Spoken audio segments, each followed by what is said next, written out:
Hi Randacity, it's Kyle for Ambux 2. This is of course a relatively new YouTube channel, so please make sure to caress the subscribe button, toggle the notification bell, and lightly tap the thumbs up like button for 1 week of great luck. And if your luck hasn't improved, please leave a comment down below letting me know about the error in my universal karma management system. And as always they approach. It's official, I was an old man. 1. That's okay, for the last couple of years, I've comforted myself by saying I'm in my early 70s, but math is simple and unforgiving. Today is my 75th birthday, and God, the years do fly. I'm not here for your well wishes, this is hardly a milestone I'm excited about. I'm glad to still be here, of course, but I find I have less and less to live for with every passing year. My bones ache, my kids live far away, and the other side of my bed has been empty for just over 8 months now. In fact, once I cast my vote against that goddamn Trump this November, I may have nothing to live for at all. So spare me your happy birthdays and your congratulations, if you please.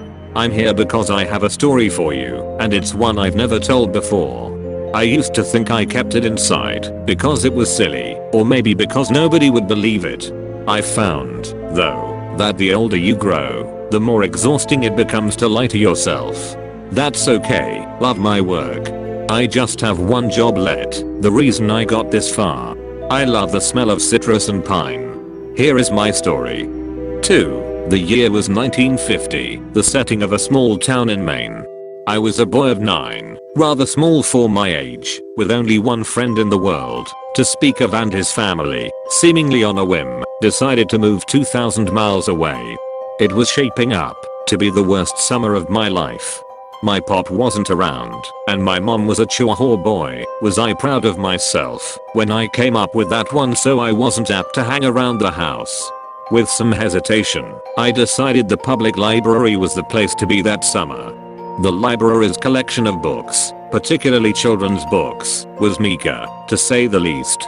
But within the walls of that miserly structure, I would find no undone chores, no nagging mother, God rest her soul, and perhaps most importantly, no other children with whom I would be expected to associate. I was the only kid with a low enough social status to spend his precious days of freedom sulking amid the bookshelves, and that was just fine with me. The first half of my summer was even more dreadful than I had imagined it would be. I would sleep in until 10, do my chores, and then ride my bike to the library, and by bike, I mean rusty log of shit attached to a pair of wheels. Once there, I would split my time between unintentionally annoying the elderly patrons and deliberately doing so. One pleasant lady actually interrupted my incessant tongue clicking to hiss a "shut the fuck up" at me the first time I ever heard a grown-up use the F word. The big fucking deal, I know, but in those days it was unheard of.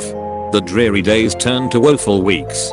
I had actually begun praying for school to start again until I discovered the basement. I could have sworn I'd roamed every inch of that library, but one day, in the far corner behind the foreign language collection, I stumbled across a small wooden door I had never seen before. That was where it all began. The door was windowless and made from oak that looked far older than the wall in which it rested. It had a knob of black metal that quite literally looked ancient. I wouldn't have been surprised to learn it was crafted in the 17th century. Engraved on the knob was what appeared to be a single footprint. I had the sense that whatever lay beyond this door was forbidden to me, and therefore probably the most interesting thing I would encounter all summer. I quickly glanced around to make sure nobody was watching me, then turned the heavy knob, slipped behind the door, and shut it. 3. There was nothing, only darkness.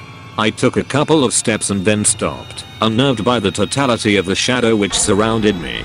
I waved my hands in front of me in an attempt to find a wall or a shelf or anything to hold onto.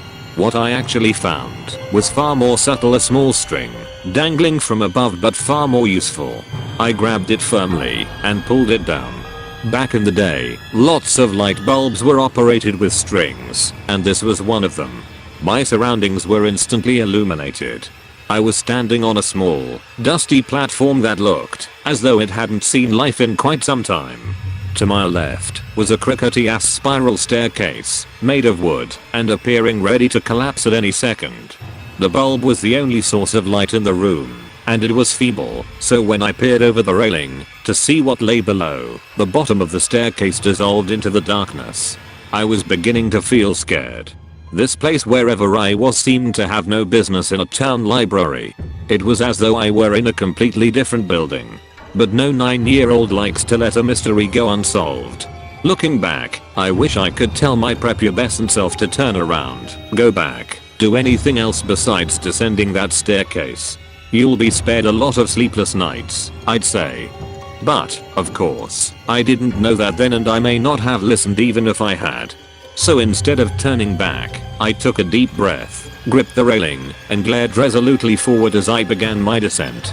The wood on the railing was dry and covered with splinters. I immediately let go, holding my hands out for balance as I carefully traversed the staircase. It was, or at least seemed, very long, and with only the dim glow from the string bulb far above me, my heart pounded mercilessly in the darkness. Even kids can sense when something isn't right. I think they just don't always give a shit. By the time my feet reached the cement floor at the bottom, the light from the bulb above was very nearly a memory. But there was a new light source, and God, I'll never forget it. Directly in front of me was a door, massive, and a deep shade of red. The light was coming from behind the door, and it shone out in thin lines from all four sides, a sinister, dimly glowing rectangle. For the second time, I took a deep breath, and went through a door I shouldn't have. In contrast to the dank room I entered from, the room behind the door was blinding. When my eyes adjusted, what I saw nearly took my breath away. 4. And as never before, that de-escalated quickly. Yes, but not actually. Look out for part 2. Now leave a comment down below to let me know what makes you feel unstoppable. And again, this is of course a relatively new YouTube channel, so please make sure to caress the subscribe button, toggle the notification bell, and lightly tap the thumbs up like button, all for 1 week of great luck. And if your luck hasn't improved, please leave a comment down below letting me know about the error in my universal karma management system. Help me on the road to 1000 subs to help support the channel. Thanks for watching. This was Kyle for Ramplux, and as always, Ramplux out.